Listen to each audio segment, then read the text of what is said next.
Hello, ladies and gentlemen, Gapester here. This is the DPS guide for Normal and Heroic Oregorger. A fairly interesting fight with some new mechanics, and depending if you are ranged or melee, the mechanics you have to deal with in the standard phase of the fight will differ.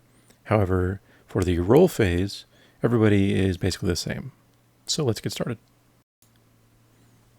So for ranged DPS, the primary thing to think about is your positioning relative to the raid, and how you manage Retched Blackrock, which is an ability that targets a random ranged raid member or healer. So I'm just going to cut out a clip from the full raid guide here that explains positioning, and you can see how it plays out. And so I've just reduced every ranged and healer just to this one icon to make it easier. So this healer here represents everybody that's stacked up in range. So the basic idea is when the boss starts to cast Retched Blackrock, he will target a random raid member, and that's a ranged player. However, he chooses the position of that player at the start of the cast, not at the end of it. So what that means is as soon as the cast starts, all the ranged players need to move to the next position. So if you're starting in the back right, you will immediately move left. And if you're against the wall, the edge of the crap will give you room, essentially. So you can move to the left and be safe here. And the puddle from Retched Blackrock will exist where you started off. And then it's cast a second time, and now you'll move forward along the left wall. And again, the new Blackrock will come out, and oops, that's a little big, but whatever. You get the idea. And then from this position here, then you'll wait for the next cast, third cast, then you'll move right. Again, getting another bubble, and so on.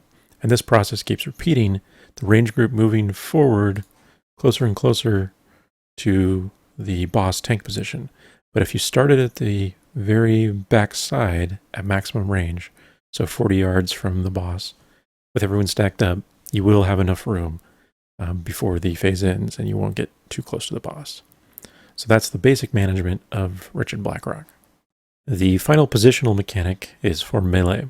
And that's why you have two melee camps, one in the back left and one in the back right. And this is Explosive Shard.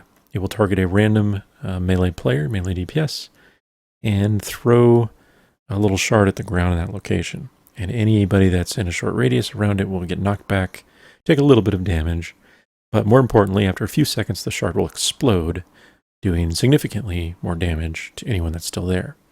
So the reason for two camps is that if a shard hits the back left position, for example, you can then have your melee that are there. I can't really move it. There we go. Move to the other side. So now your explosion that's in the back left, that's about to go off, is not going to hit anybody because all the melee that were there moved to the other position temporarily. And then once that explosion goes away, then the melee can move back to their original spot. So that's the basic idea for Shard. It's a pretty simple mechanic. Now, if you just have one melee camp, you can do this as well. It just means that the overall damage dealt to the raid will be slightly higher because everyone will be hit by the initial Shard cast. But from there, it's simple in that everyone would move over to the other position to avoid the explosion. But I'd recommend splitting it. It's not too complicated. It's the major thing that melee have to watch for.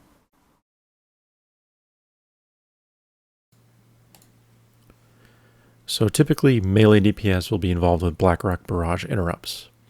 The way this works is that every once in a while, the boss will gain a stack of 3 Blackrock spines. And once he gains this buff, 3 stack, he is then able to cast Blackrock Barrage at any time. And it's a pretty short cast time. However, it is interruptible. And if you interrupt it, you prevent significant damage to the raid. Because he has a 3 stack of the spines, he can cast Blackrock Barrage 3 times in pretty short succession, losing 1 stack every time he casts it. After he's out of stacks, he cannot cast it for a while yet until he gains a new stack of the spines. So this means that 3 DPS interrupts need to happen in pretty short succession to get 100% of the interrupts on this. We found it was best to actually pair up players to have some backup. So we had 3 different pairs of 2 players each so that if one of the two people in the pair missed it for any reason, the other person could watch it. But generally speaking, melee DPS will be involved with these interrupts. Now, once the boss has drained all of his mana or energy, he will begin the roll phase. And during this period, his goal is to consume the ore that's broken out of the crates that are around the room.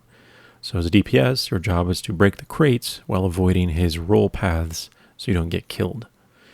Now again, because this is a DPS video, I'm not going to go into the full details of it. I highly recommend you click on the link in the bottom left for the Normal and Heroic raid guide to get the full details and animation and stuff for how the roll phase works. But the basics of it are that he has 8 stopping positions that he can go to. They all touch the inner rectangles inside the room. And from those 8 positions, he can always go right or left. He can never go backwards, and he can never go forwards because there's a wall in front of him. So the best thing to do is to always stay far away from him and watch which direction he's facing so that you know the direction that he's going to go next for his next path. He always goes in a straight line unless he's going to hit an outside wall, a wall on the outer edge of the room, in which case he always curves to the left or counterclockwise. So with those basic rules in mind, do your best to stay out of his path.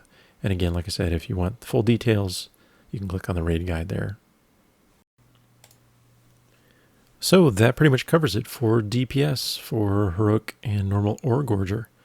Overall, pretty simple. It just depends on your particular role, ranged or melee, what you have to deal with. Most of this fight will be practicing the roll phase for the majority of the raid. And you can do your best to burn down crates that you pass through, but remember that your safety is paramount. If you die, you're going to lose a lot more DPS than you would have saved if you just killed that crate, 5 seconds faster or whatever. So, as always, good luck. Thanks for watching, and I'll see you next time. If you take it upon yourself to hit that subscribe button, I will take it upon myself to send you some lovely ore for Christmas. It's not coal, it's ore. There's a difference.